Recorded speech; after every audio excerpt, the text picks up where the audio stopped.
right? He will come as the judge. He will come to bring judgment on this world. A lot of times we tend to think of Jesus as the Lamb, right? The merciful, the one, the gracious, the Lamb, the kind of cuddly Jesus. But remember that Jesus, right, the next time he will come as a lion. He will come as a king. He will come to bring judgment on all the wicked people that will live in the world at that time. And according to the prophecy, he will return.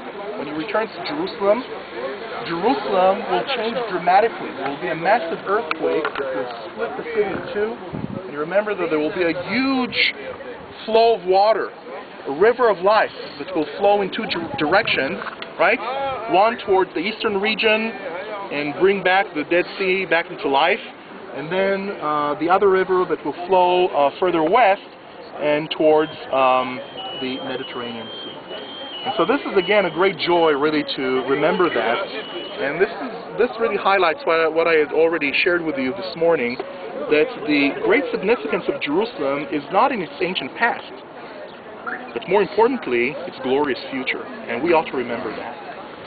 Okay, so that was the ministry of Jesus very, very briefly, and the reason why I paused there was just to show you the distances between places. Mount of Olives, Garden of Gethsemane, Last Supper, Caiaphas, and Calvary over there.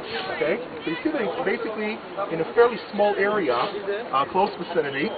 After the death of Jesus, only some 40 years later, Jerusalem is destroyed by the Romans, which marks a period of almost 2,000 years in which the Jews are no longer in control over their city.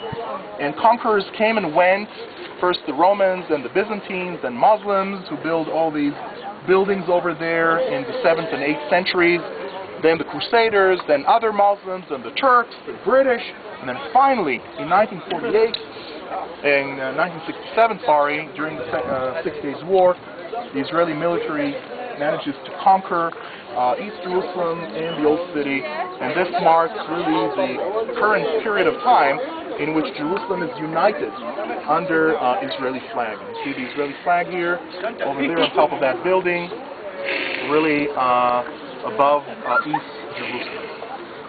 Okay, a few key spots, dominating buildings here before we go.